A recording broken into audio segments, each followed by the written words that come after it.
Hey, it's Dan here with a fresh ad break to let you know that one of our own, they go by Destroy the Grave on channel3.gg, but they are known professionally when they record as Caster Garden.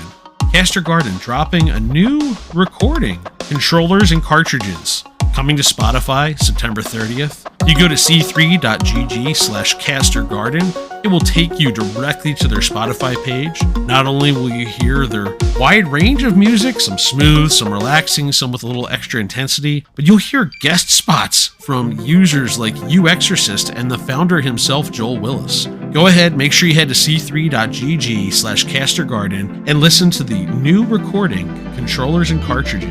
Six fresh tracks ready to go. And again, guest spots from fellow Channel 3 users. Check it out, the c3.gg/castergarden.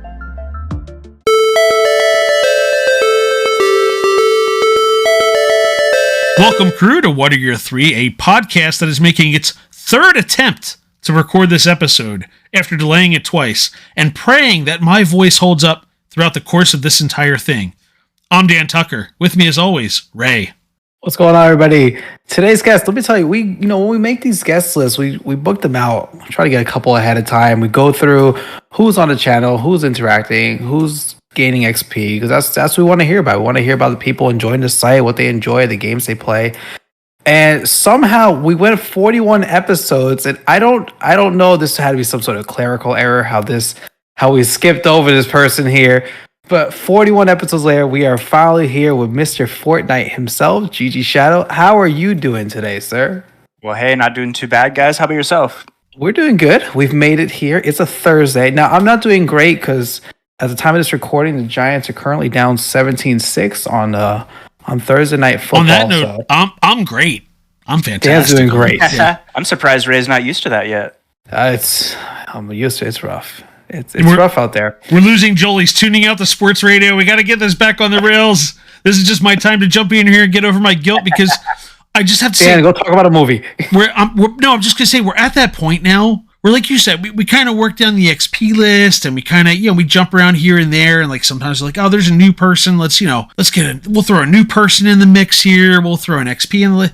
And somehow this one just slipped through the cracks. And like from this point on, like we're going to be the better part of 4 dozen episodes in. Like, I can't apologize to everybody who's coming on. I got to figure out how to live with this. I'm sorry, ggshadow. I'm sorry. Hey, I forgive you guys. No hard feelings.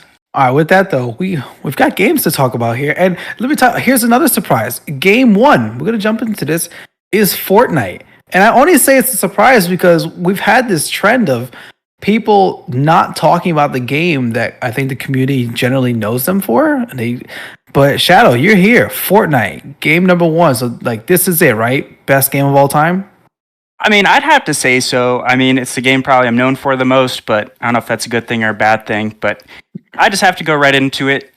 Definitely starting out here. Oh, let's see. When did I start playing this game, man? I started playing like 2 or 3 weeks into when it started. I had a friend that kind of brought me up into it, kind of showed me the ropes a little bit, introduced me to it, and then we just kind of got into it from there, playing together with the small group of guys. Starting right off the rip, I mean, I was a bush camper for sure. I was always the last person at the end of the match getting second place. And I think after getting pooped on for a little bit, I kind of got tired of that and started getting a little bit better at it. So let me move back even a little more. Were you part of the kind of original Save the World group, or were you coming in once the Battle Royale kind of took off? I honestly didn't mess with Save the World at all. I kind of logged in because every time you logged in for a certain amount of days, you got V-Bucks to spend on the game. And I was super thrifty at the first part of the game, didn't spend any money on it. So that was my kind of way of getting some V-Bucks. But I really never played Save the World or anything like that, to be honest with you. When you played, where were you playing first? Because I know I played a little Fortnite early on, but I just didn't have a device to really play it on. So I was playing these like choppy 10 frame kind of games for a bit here and there. When you were playing, was it on the console? Was it on PC? How'd you start playing? Dude, I started playing on like a 60-inch TV on my Xbox, everything mounted all over the wall, sitting on the couch, just super laid back. And just after a while playing it, I didn't start playing on PC till like 2.5, almost 3 years into the game when I was finally like, you know what? Got to treat yourself sometimes. And when you made that move to the PC, was it also a move to mouse and keyboard? Nope, I still play control. I've only been playing keyboard and mouse for a little, I want to say over a year and a half now, but no, I was always a controller gamer growing up through like Call of Duty and everything, so I just kind of transitioned over to Fortnite in that aspect, but I definitely feel like the Switch has been a lot better. I kept going back and forth for the longest time too, so I would play on controller for like the first part of the game, and then keyboard and mouse for the first part of the game. And then when it kind of got to end game and everything, I would tense up and just start button mashing and always die. So I would like play the first half of the game on keyboard and mouse just to kind of get the feel for it and get used to it. And then finally, after a while, I literally just had to put my controller up and just start getting better at keyboard and mouse. So what's the reason? What made you think, you know what, I need to play this? Because there are some people that still play controller. It depends on the game, right? See, I've seen like Apex likes their controller still. Halo just kind of made for controller. But if you play Fortnite, you see a lot more keyboard mouse. If you play Overwatch, you see keyboard mouse. What made you want to make that switch? I actually have a great answer to this, because the main thing that wanted to make me switch over to keyboard and mouse is because I accidentally kept throwing minis at my opponents too many times when I was trying to scroll through my weapons. So after doing that too many times, I was like, nah, we gotta change something up. And also, I feel like editing on controller is a harder thing to do. I know there's some cracked out controller players that can do that, but just the way it only worked for me on keyboard and mouse. Jay Klein's gonna be really happy to hear someone else throws heals at their opponents, because I know he's been caught in that a couple times, so he's gonna feel better hearing that from you. Hey, glad I can make him feel better. He's not the only one. Yeah, so go ahead, Dan. I just wanted to ask, how are you emotionally handling? So you were referred to as Mr. Fortnite, the introduction, a result of you winning a custom tagline and declaring Mr. Fortnite being the one. You've issued a few of them now. You've taken on challengers. How do you decide who you're going to let take you on? And how are you handling it when they beat you? Anybody that wants to play me, I'm always open for it, for sure. I mean, I know Smeagol got the first one. I don't know. I just kind of cater it to whatever those people play. So Smeagol plays no build, so we're playing a no build map and everything like that. So he was lasering me everywhere. But I mean, Bamonte's played. He's won the tagline. That one I'm kind of salty for, because I tried to pickaxe him for like the first 4 rounds, and then only to realize that he got a couple lucky one pumps off me. But let's not talk about that too much. No, I'm just kidding. No, I'm honestly fine. I like it. I think it's cool that other people are getting the tagline. When you get Thunder Pump that tagline.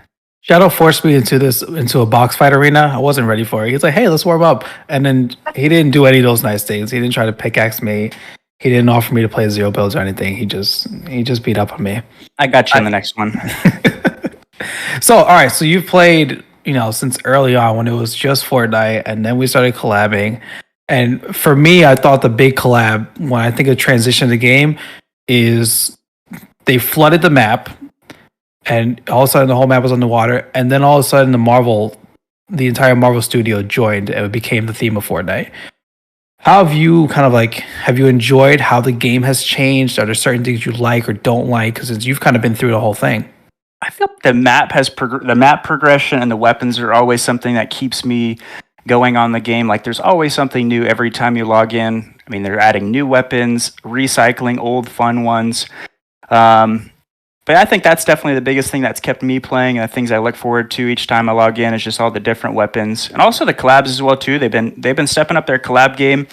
I don't know. I want to see like a Pokemon collab or something. I think that'd be really cool. Playing with Ash Ketchum, Lieutenant Surge, all those guys. The Pokemon Company will never allow it. Just accept it now. You will not see. There's no Pikachu with a gun. There's no Red with a gun. Geodude, Frank of 90s. Ooh, you don't think so? Lieutenant Surge. I mean, they have some military. Lieutenant Surge it feels like he fits. He does. It's the same as Mario. They will just never let those characters hold a gun. Listen, I was shocked when I first saw Dragon Ball Z characters holding weapons. I mean, because there are weapons in the show, especially if you go classic, like the real old school ones. They did have them, but it is very funny to see it. I'm still in camp. I'll be shocked when this 3-year rumor of a Lego collaboration comes to fruition. So who knows? Supposed to be coming soon for sure. This is what they're saying. It's only been like 3 years of that rumor, I think, right? Literally. Any favorite weapon? What's the go-to weapon? Obviously they changed it a bunch. But what's the thought process? Because even this season, I feel like I have to have a scoped weapon, and I'll see you go in with just like an SMG and shotgun and call it a day. Bro, I like fighting up close, so it's got to be for me gold pump, which I hate the new pump, the sharp tooth shotgun. It's just like a reskin pump, but that one, I mean, I'll use it just because it's a pump. That's the weapon I'm most comfortable with, but I miss the old 200 pumps for sure.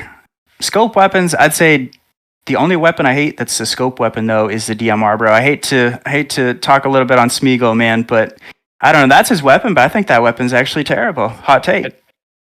You know what? I felt like there was earlier versions that I liked, and then this one, the thermal was cool for a second, but I don't feel like I can hit people with it, so I throw it away too. I don't. If I have a thermal, it's just because I didn't find something else in time. And Dan's here shaking his head. He's very upset by this take. He's upset by this. I can tell for sure. I just never want to be seen coming. That's all. That's what a sniper's for, Dan. And I've seen you hit shots with that thing. Yeah, but the thermal lets me know where I'm aiming first. There we go.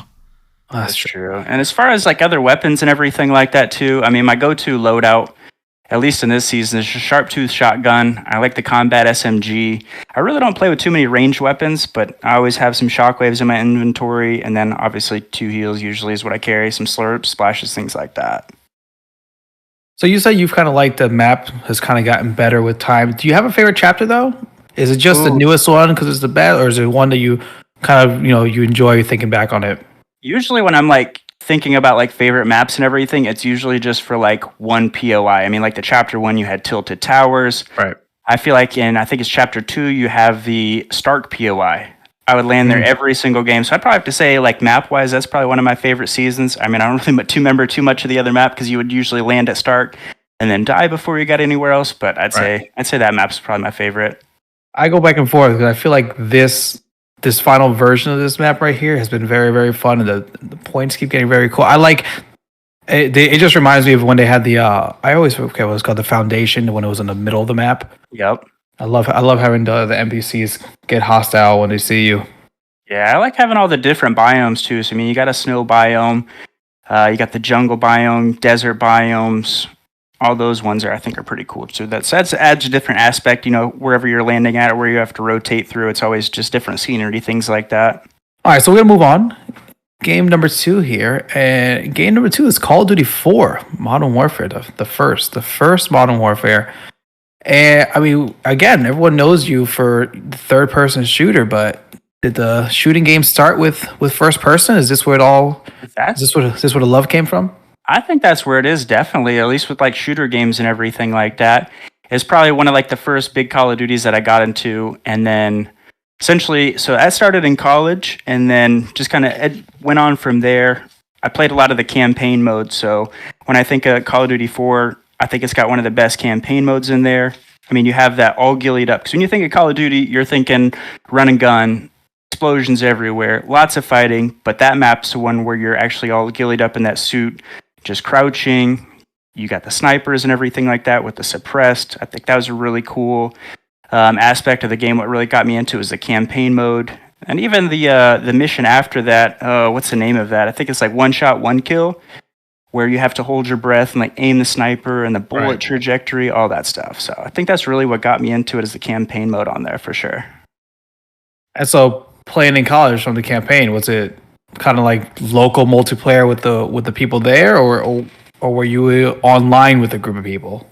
So, I mean, that's where it started, was with the campaign mode, but then I got a lot of other guys to play, and we'd have like 10, 15 man LAN parties up until like 2 or 3 a.m. in the dorms playing all that. So I was a dude running shotgun and juggernaut and just literally just running at everybody. So I think that's kind of where it comes into Fortnite too, like pushing people like towards end game and stuff. A lot of that's from Call of Duty. I was gonna ask, was it close range in Call of Duty too? I mean, you can have an SMG. I've never been good with a sniper or anything like that. Yeah, I can't claim it. I remember for me, I'm a little younger because you guys are old. For me it was Call of Duty 3 for me, and I'm running around with like a Kimbo shotgun. I was like, yeah, if I could just I'll run and shoot. I don't have to aim at anything. Just blast it, somewhere in the middle of the screen, and it worked. Them LMGs. LMGs. Shoot 2 out of your 130 bullets, and then start your giant reload process. Exactly. All right, so Modern Warfare. Of course, that's the Xbox times, the heyday of Xbox and the live lobbies. Were you a partaker of the Xbox Live lobbies, the Wild West? I don't know if we need to mute this part of the podcast or anything like that. But I ask it every time because Bro, it was a special time. This is how I like to describe it. It was a special time. It was definitely a different time in life, man. But man, I'm gonna get canceled if my Xbox game logs ever leak. I mean that's what I always wonder. I don't think the developers or the people knew what they were kind of unleashing on the world. They're like, yeah, but right away you can talk with everyone and you don't even know them and you'll never see them. So, just obviously just be cordial and really nice when you're chatting with people and competing at these high levels. Where could random free speech on the internet ever go wrong? With a bunch of kids. And not to jump back on Fortnite, but I think that'd be actually kind of a cool feature if they added to it. It probably would not go well, but I think like proximity chat or like death comms would kind of interesting. At least something to try out. I mean, I think proximity chats they're funny in every game. So it would, and every game gives you the option to turn it off too. Yeah. If I could hear music playing. So here's this. So playing Call of Duty, what's the go-to snack at that time? Are you a Mountain Dew guy? Or is there what's the drink? What's the snack that happens with Call of Duty and Xbox back in the day? Got to throw it back to Doritos and Mountain Dew, man. I don't know who was this. Who was the psychopath on Channel 3 that was like dipping peanut butter in their Doritos? Oh, it's O22. I will absolutely throw him under the bus for that ridiculous Doritos and peanut butter nonsense. That is unacceptable. That is like Netflix future documentary we never knew, but then we should have seen the post about the Doritos and the peanut butter and should have told us the whole time. Yeah, that's kind of weird for sure, but I don't know. Maybe I'll give it a try. I can't knock it till I try it, I guess. No, I can knock it. Yeah, I might as well. Yeah, I can knock it. Let me tell you right now, as someone who goes on long rants about many things on his website, we're gonna add that one to the list. I was highly offended for the Doritos to be being treated that way. Ray and I were trying to petition Joel to change the algorithm live to get that thing off of our feeds. Yeah, it was popping up everywhere, man. It was amazing. All right, we're going to move to game 3, which I was super excited when you wrote this game on the list. So back in the day, before everyone was trying, these open world games and, who needs a story, just run around and choose what you do, Rockstar was putting out Grand Theft Auto 3, Grand Theft Auto Vice City, San Andreas, and then Rockstar put out Midnight Club 3 Dub Edition, which I had to go back and realize that Rockstar was like the makers of this game here. Open world racing. Tell me about this classic game. So this one, I actually played this on the PSP back in the day. So my mom got me a PSP, and that was one of the first games I was like, dude, I got to have this. A couple of my friends had it. And I mean, really for me, it's just the customization in that game, like all the different things you can do for your car too, like bumpers, side skirts, hood scoops, tint. And like I work in the collision industry now, so I think that might have came from this game a little bit too. Just the cool things. And I mean, obviously with the open world, that's one of the things I liked about the racing point of it too, is because it's not like a Need for Speed game or some of the other games where it's just like a blocked off set path. You can go like even through cities where they have it blocked off. You can make your own shortcuts, even though sometimes they wouldn't always work out. But I think that's one of the cool aspects of it for sure, is like the open world racing portion of it. Are you a car person? To a point. I'd say I am a little bit. I mean, that's kind of the industry I work in. I don't have any of my project cars of my own or anything like that, but that's a dream for sure one day. Was there any? Because this was I looked this up too. I didn't realize this. This was kind of like one of the first games that had like licensed vehicles in it, at least for their series. And so they had all the big brand names. Do you remember one that you really liked, whether it was like back in the D class or all the way up to S class? Dude, I honestly don't know if I could label it down to one car that I really liked. I mean, in the D class, I know you had the Eclipse. That was my first car, like the Super Tuner cars from all the Fast and Furious days. So that was one of the first cars I got into. But I usually had like one car from like each class that I liked, like the 300. Obviously, you got like the huge rims on it, all blacked out, everything. That was kind of cool. I know one of the Chargers, like the old 69 Charger was in there, Viper. But like the one that I liked, one of the super exotic ones, was like the Mercedes CLK 500, I think it was. It was like super low carb. That was really cool. But yeah, they did have a lot of cool licensed cars and everything. And I know they uploaded like a DLC for it too, like the Dub Edition Remix. I don't think I ever had that one. But yeah, there's a lot of cool cars in there that were licensed. So something a little different in this game for anyone that didn't play is that they had these power-ups. Now, they only worked when you play solo mode because you couldn't play other people and kind of pull this off here. But They had the basically bullet time. They had zone. They had aggro that turned any car into a tank and crashed through, and then you had roar, which shoved all the other cars away. Did you have is there one that you liked more than the others? I mean, I was always racing with like the tuner cars and everything, so I think it was the zone one. Yep. Where you kind of slow down time and make some tight turns or zip through some traffic or avoid an obstacle. I think that was one I definitely used the most when I was using like a car. The other ones are pretty cool too, like the aggro and then the roar where it just kind of move everybody out of your way. I think they all had like their own cool abilities and stuff for sure. Any music? Is that something that stand out to you? The music in the game that you enjoyed, or we talked about the cars already, so I was going to ask if you knew about any music in the game. I think like the soundtrack on that one, I mean, it's obviously like a lot of hip hop and everything, which I always enjoyed for sure. But the one that always comes to mind when I think about that game is How We Do by 50 Cent in the Game. Ooh. That one's always a banger. I always listen to that one. I didn't listen to that was with racing or anything like that. That was like my garage music. Whenever I'm customizing my cars and everything, I had to cycle to that one. Oh man, you just like unlocked the memory for me because you said that, and now I'm hearing it in the game as I'm just kind of driving around, deciding what mission to do. That was exactly just hear an echo. Oh yeah. All right, so you played on the PSP, so this probably doesn't pertain to you. Did you ever play online? No, never online. No. I think they had like an ad hoc mode where you could like play locally with people. Right. I forget how you even connected that. It was just through like internet or Wi-Fi or what. But I remember racing with my nephew a few times. I think they had a couple of the little side game modes. Like it's all like kind of like a fever dream at this point. But I know there was some sort of like paint mode or something or tag. But that's about the only ever time I got into that multiplayer portion of it. I only asked because this was a game that I played on the PS2. And every time it comes up, I have to mention that I had no idea that PlayStation had online capabilities. Like that it blows my mind that there were games that had it, and I feel like they just didn't tell anybody. I think the GameCube also had one random game that had online that you had to buy a part and plug an Ethernet cable in. So I'm always blown away by it. So I have to ask anytime a game comes up that had that feature. I think actually that just kind of triggered a memory too for me because the PSP had like internet capabilities. And I remember the first time I went to go type in, like I opened up the internet and it says type in address. I didn't know that meant like web address or like a www dot. I like typed in my home address and couldn't figure out why it wasn't working. Also, you typed in your home address. Like, yeah, this is okay. This will be safe. They asked me for my address. I'll give it to them, obviously. Exactly, yep. Oh, man, 2005, special time. Good times, good times.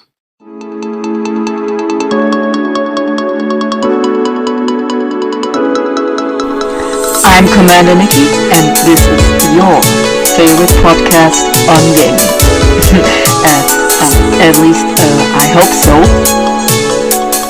Hello, and welcome to the trailer of Nikki's Gaming Universe, the show where I, Nikki, will talk about all things gaming. Things such as different genres, soundtracks, music, art. Are video games art? Yes, they are. That's not up for debate. I will talk about my favorite games, gaming moments, gaming movies and shows, also different kinds of gaming media in general. From action-adventure games to zen-like casual games. Just everything I want to talk about when it comes to gaming. So get your controllers and keyboards or whatever you want to use to play ready and enjoy the show. All right, well, I'm up here. So time to move into our honorable mentions. We're going to talk about a couple of games here that didn't quite make the initial list. Starting off with Animal Crossing New Horizons. Ray, you can begin your nap time now. We can end the podcast right now, actually. Where's Teets? Can we bring Teets back into this conversation? Welcome to our special guest host, Mr. Teets. No, we're not. Anyway, so Gigi, was this a first Animal Crossing for you, or a long-standing Animal Crossing player? Or you mentioned the GameCube here, or what are we looking at? Bro, not in the slightest, actually. Like, that's totally against, like, every genre of games I play. Like, I play, like, a lot of shooter games, sports games, things like that. But, I mean, during COVID, we got a Switch. So the wife started playing Animal Crossing. She's like, oh, my friends are playing, I got to get it. And I would kind of give her a little from time to time for playing that game and everything like that. But after a while, like when she told me about, like, the stock market with the turnips, I'm like, oh, okay, that's kind of cool. And then I just kind of, like, exploring around the island a little bit. You could do fishing and things like that. So It's not really a game I played for too long or anything, but it really had an impact on my gaming career, I guess you could say. I was like the stock market guru of the turnips. They had like an app where you could go to other people's islands, either buy low, then sell high at their islands, things like that. And so I started doing that. Like I would wait in line for 2 hours to sell these turnips if someone had like a super high price. But then in return as well too, I would always, whenever I had like a good price that they were buying the turnips from, like you could post that code, then people would leave you tips. So I was the one just like stockpiling the bank for my wife to build all the stuff like that. So I have to ask you, you mentioned, what was it, Nookazon, I think it was, and Yep. the stock market. So were you somebody who mandated a price for when you sold, or were you just a generous, benevolent God, just allowing people in and just leaving whatever they left behind for you? No, man, that community is different from like the toxic Fortnite community, but like the Animal Crossing people, like you'd never ask to leave a tip or anything, but people would just drop like a million bells from time to time. So Oh, there were pockets of those toxic players. Don't worry. was there? I never ran into them or anything like that. Everybody was like super nice, but nobody would grab anything off my islands. I had it all like blocked off when people would come into, so I couldn't steal anything. I was just saying, Dan and I have experience with that group. They exist hidden in the shadows, apparently. I guess so. Yeah, we've seen it get out of hand before. We'll say that much. Yeah, this was a whole perfect timing thing. Like Nintendo did not plan it, but man, it came at a time where people needed a game they could just kind of chill out to for a little bit and just check out. What if Nintendo actually planned it? I'm not doing this today. I wasn't gonna say it, but that's it. Now You thought it, I could tell. I've had the question myself. I'm not gonna sugarcoat it. So It's the only explanation. so what did you? She just kind of wandered the island. Did you have your own home in the island? Like, were you sharing with your wife on the same Switch? No. We shared everything on the same Switch. It would just be like our bedtime game. We'd play for a little bit, pass it off to each other every once in a while. I would just she would do all the decorating and everything. I was just the one, just funding everything for her, if you'd say. Oh, so this is just like a sugar daddy. You're just trying to get around the sugar daddy situation? Is that what that... Not make this exactly. weird? It's a lot easier to do in the game than real life, so... So what was it, just like the rush of the stock market got to you? Is that what it was? I think that was a super fun part, and also like I enjoy fishing as well, so that was always a big part, just trying to catch some of those super rare fish like the oarfish, or when it was shark season, the great white, hammerhead, lanternfish. I think that was kind of cool, just kind of because it reminded me of like the Pokédex days when you're trying to complete your Pokédex and Pokemon as well too. So I think I correlate a lot with that, just trying to fill that Pokemon or the Pokédex up like with your Animal Crossing fish. Did you finish the museums at all then? Did you get like all the bugs and all the fish at least? Most of the fish. I think it was only a couple I was missing. I can't remember offhand which one, but it was only like a handful. I think of like seasonal fish that you couldn't get till a certain amount of time. But I didn't really mess with like the bugs. I did put a lot of the fish in the museum though, just so you could show the collection off a little bit. So you didn't mess with time then, trying to make it happen and jump ahead to spring from fall or fall to spring, trying to trigger some extra creatures out there. No, I never tried that portion of it. That's good. You'd have ruined your turnips if that was the case. Somebody always tends to go back in time and ruin their entire turnip haul. Never financially recover. Literally, Tom Nooksa, he's a crook for sure. So let me ask you a question. So of all the games, right? So you have this entire history you go through with Ray, and you're kind of going through literally, kind of a few eras there. Is Animal Crossing just a special one for you for that time with the wife? How did this one end up like the first one that's right up after some 3 epic games here? It was just the one. I think it's just the time because my wife is not a huge gamer or anything like that, so it was a way for us to connect. So I think that's why it holds kind of a special connection for me too, just some bonding that we did over gaming. I mean, I've had her try Fortnite for a little bit, but that didn't work out too well. So just something that she enjoyed playing for a little bit as well too. Yeah, that is a polar, wildly different experience with one significant other. Well, on to Rock Band 4 then, your next honorable mention here. How did Rock Band 4 end up on the list? This one just always sticks in my head. I don't think it was that great of a game at all, but honestly, it's one of my biggest gaming regrets.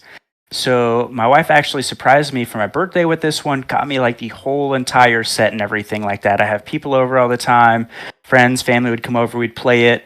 Buy all the DLC songs. So that kind of really helped it. I feel like the regular songs they had and it weren't too good. And when you think of like Rock Band and Guitar Hero, this definitely ain't on anybody's list of the games. But So I had it for a few years, and then just as life got busy, I kind of transitioned out of playing it as much as I did all the time, and I ended up selling it. Now the reason it sucks is because when we bought it, it was like $100, $200 for the full set. Now if you look on Amazon, that thing goes for like $1,800 for a full set. It's just crazy. And you just kind of miss the nostalgia factor of like playing that as well too. Having a little setup down there, it's just a good time. Yeah, you gotta give it to Mad Cats for putting the accessories together for this one. But yeah, that's where it gets you now. Is the accessories are just tough to find. So was this the first Rock Band game for you then? It's the first and only Rock Band I've ever played. I mean, all my friends had Guitar Hero growing up, and I was always thinking it'd be cool to have one of those. Was when we got our first house and everything. So I think that's a lot of like gaming memories for me too, or just like different stages of life and everything like that. And it was we got our first house was like one of my big purchases because I finally got a man cave after we moved out of a smaller house, and so that was kind of like the setup downstairs when people came over. Yeah, we did the same thing. My wife and I were probably around that same period of time, and like people would come over, and that was like the activity. It was even at the point where like my mom, I think it was my mom's 60th birthday, we did it like a fire hall, and it went so far as like packed the whole Rock Band set up, and I even like printed out a book of all the DLC songs and everything. Because also if you had Rock Band 1, 2, 3, like you could upload the songs to the next disc. So you were missing out. Yeah, you were missing out if you didn't go find a copy of the other games to load the set list out of. And also like Lego Rock Band, you could do that. There was something like Lego Rock Band, AC/DC, Green Day, like they all had like upload capabilities, or like you were able to load it onto Rock Band 4 basically. But we went so far as like we did it at a fire hall. We had a projector and everything like that because we had like video games running, a bunch of other stuff there at our party. But it was effectively like karaoke because we just like here we printed out 2 big Excel lists and bound them together for people, and like you could pick a song and play it. And there that sounds like a super fun time for sure. It's always a great time, except it costs you like $1,800 now. It's my stuff's currently hiding in the back of the basement so my kids don't destroy it, but I still hold on to them. So what was your instrument? Were you so you had the whole set? So your vocals, bass, guitar, drums? I was absolutely terrible at the guitar. Like I could play it up to like medium difficulty, but it was just never like super fun to me. But the drums all the way, dude. Like that was just such a fun experience with that. I didn't have like a pro kit or anything like that, so I wasn't I'm not gonna say I was like super cracked at it, but I would always pick the drums and stick someone else on vocals and the guitar. I didn't have the bass or anything like that, but. So you're dancing around like obsessive things with me right now because I've never. Did you ever play a musical instrument? I've literally never played one. Played the trombone. And the French horn. So you at least understand music and stuff. I never have, but I can bang out expert drums, and I had the pro kit, and I actually bought a backup like attachment for the pro kit in case the first pro kit broke. It's still you had the setup. It's still sitting in the back of the basement as well, ready to go. Yeah, you didn't know Dan's a Rock Band professional. We will, yeah. That's a story for another day.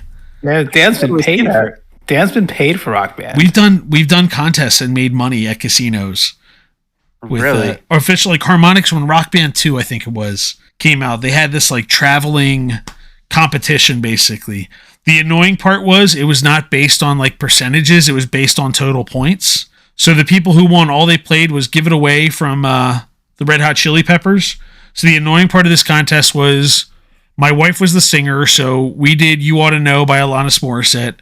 And then it was like 10 other people doing Give It Away, racking points up because that was the way to win it. It was fun and simultaneously annoying. And even with that, we still got second and third place in two different times.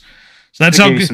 That's how good we were. We got enough points with the song that was still 100,000 points less and smoked people. So yeah, that's but that is a game. That's a game that's just like fun. So here's the way I'm going to ask this question. What's the one track you're going to play if you had to get out of a bet with a demon? Ooh, that's got to be Hail to the King. But I couldn't play it on Expert. Oh my God! Dude, that's why I'm saying I didn't play on Expert, man. I'm not as good as you, Dan. But now that was always the one I'd play. Oh gosh, I think I'd have to go with that one. My limbs hurt. That's the hint. No, that's the hint, Dan. On Monday or whatever Shadows episode is, you gotta put "Hail to the King" as a picture as the teaser.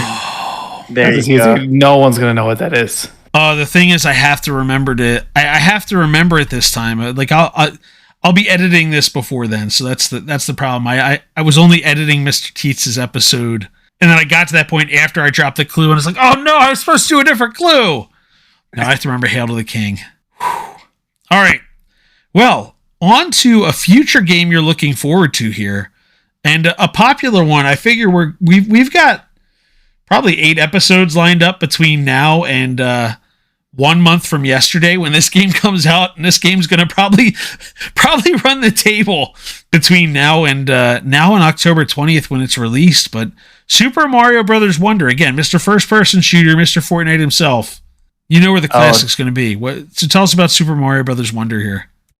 So Smeagol told me he'd kill me if I didn't throw a Super Mario game on there because I told him those games are trash. But I've been playing a lot of Mario Deluxe with my son and everything like that, just like the 2D side scroll and everything. And we've just had a really good time at that. So it's one I don't think I'm necessarily looking at for me generally, but just as a way for us to play because he's trying to get into games and everything, starting to get in that age where he can play video games and actually, keep up and everything. But he's like the most frustrating person. Do you guys have kids? Oh, I feel that.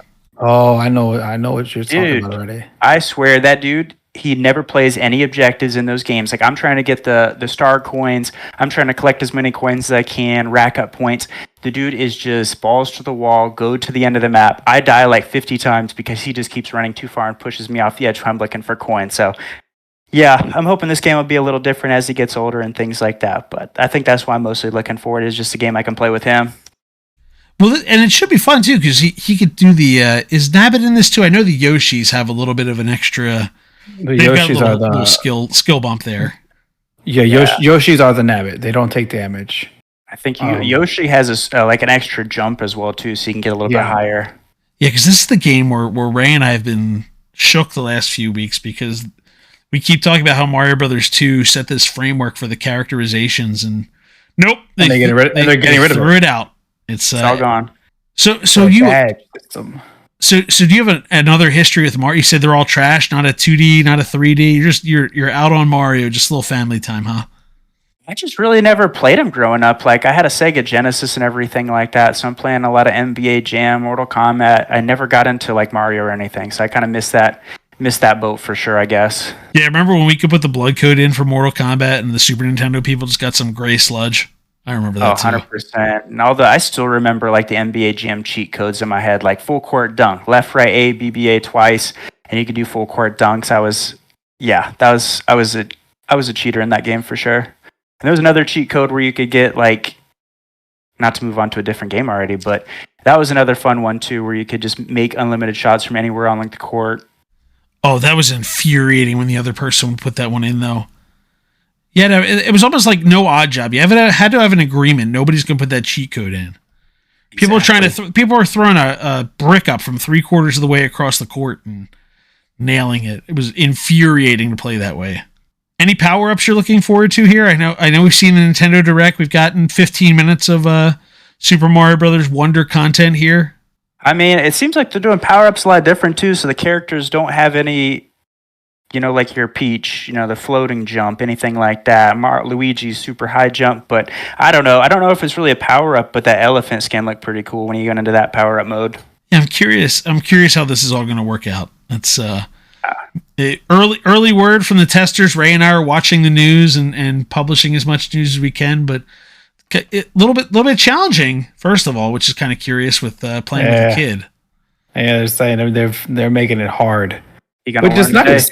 I like because the original one, the original side scrollers. Now as adults, if you played it, you can run through a game in an hour. But for kids at that time, those games were tough. Not the Lost Levels, Ray. Lost Levels. That one they put smoke in that one. Difficult. So I like it. Let's bring that difficulty back. I'm all about it. Man, taking shots at Mario, and here we are. But you're looking forward to Mario Wonder. That's a beautiful thing. There's nothing wrong with that. That's why it took 41 episodes to get Shadow here, because we knew the shot's coming. The shot's coming. I'm always ready to shoot. All right, so since Ray's making fun of our age, let's move on to a question from the Channel 3 history books that we ask. We don't prepare you for this one. We get a little heads up on the game so we know what we're going to talk about here, but we like to ask this one off the cuff. So since since I will call you a fellow old at this point and just leave baby Ray here behind, I'm going to ask you, what's your favorite NES game? We haven't hit that generation in this conversation. Let's talk about it. How old do you guys think I am? I don't know. You're throwing Genesis out there. Ray doesn't even know what a Sega Genesis is. You That's sound just 'cause old. we were broke when I was growing up, so I didn't have any of the newest consoles. I'm not that old. I'm only 30. NES oh, no. games. Oh, God. You're just down there. You're down there in Ray I'm older country. than Shadow. I'm older than you. I didn't realize that. Everything was just shifted by a few years. God. All right. What's the NES game? Just kick me in the old man parts while you're at it. Bro, NES games, holy. Dude, I'd never even played that thing, to be honest with you. I hate to ruin your podcast, but I never played any Oh, NES he's just games at all. XP farming. He put Excite Bike in there. He's just XP farming. Okay. All right. Oh, I yeah, see you how it caught is. me. Busted. All right. Now I got to leave that in there. Ask me Genesis games, then you got me. No, well, I'll tell you what. I'm going to ask you this one because I want to know if you played it or not. What's the most ridiculous premise you've seen for a video game? Dude, why am I crashing on this podcast right now? Hold on, cut this out. What do you mean ridiculous premise on a video game? It means you What's a video answered this game with a question. ridiculous premise? Dan's picking hard questions here. I don't Yeah, remember if I answered this one. Killing me. Oh, good Lord. All right, let me hang on. Let me pull you up here. Let's pull up a different one then. This is the most difficulty we've had on the quest ever. All right. Here we go. Ready? All right. Yes. So you talked about during the Genesis times, Mortal Kombat time. So who's your favorite fighter from the original Mortal Kombat? Johnny Cage, 100%. Why'd you pick him? Just because he does that split move where he punches you in the nuts. I thought that was like the coolest thing as a kid. Not Jean-Claude Van Nott or whatever. Nope. Just because he went right for the split and punched you right in the junk. That's all you needed. It's always good comedy for kids, so I always thought it was funny. Oh, man. All right, and the last question we ask everyone: what's been your favorite feature on Channel 3 so far? Features on Channel 3, I think the mini games for sure. I'm absolutely terrible at them, but I finally got Enhance with the I'm Feeling Lucky button. So that was a big moment for me in my Channel 3 career, racking up those taglines. I mean, not really just a feature though too, but just like the different events they run through it, I think are always fun too. Like the party up nights, like meeting so many cool people. So I think that's a cool feature that they add, the different party up nights, things like that. Got me into Fall Guys, which I'm still terrible at that game, by the way. But you love Blast Ball, right?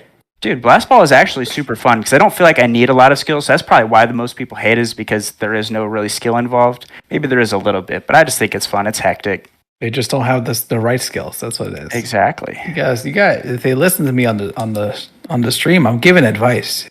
You got to run clockwise. I'm telling you, it's a foolproof strategy. Just run in a circle, don't stop. And I you're feel gonna like do well. when I play that game though, Blast Balls, I don't think I've only once got eliminated by someone. I feel like twice I've ran into that center hole because I didn't realize it was a hole the first time. So I died like 2 seconds into it, and then I always just get carried away and just kill myself on accident. I've been hiding from your rage because I'm pretty sure I took you out on Wednesday in Blast Ball. Did you? Oh goodness. I think I caught you with one. I was gunning for Ray's circle run accident. I was like, oh god, I think I took out Shadow. I was not on stream because I couldn't talk, but I was just down in the basement playing with a kid. I was like, oh no! I feel like I just hop into Fall Guys to grief with all the hugging. I like it. All right, with that, we've made it to the end of another What Are Your Three podcast. Thank you, ggshadow, for being with us tonight. You can find the podcast at c3.gg/podcast, dropping every Wednesday morning at 3:33 a.m. Eastern on all the major platforms, including Spotify, Google Podcasts, and Apple Podcasts. I'm Ray. Dan Tucker is putting all this together. And for our executive producer, Joel Willis, have a good day, everybody. Oh man, your gaming history aligned too much with mine. You made yourself sound old. Oh my goodness, Yeah, Danny, you threw me are. under the bus there. You sound real. I can't believe it. Gee, Shadow. I'm older than Shadow, man. That means, oh man, am I old? Is that what it is? You are. Oh, Yeah. no. Hey, Ray, I'm welcome. old. This is how it starts. I'm old. This is how it starts.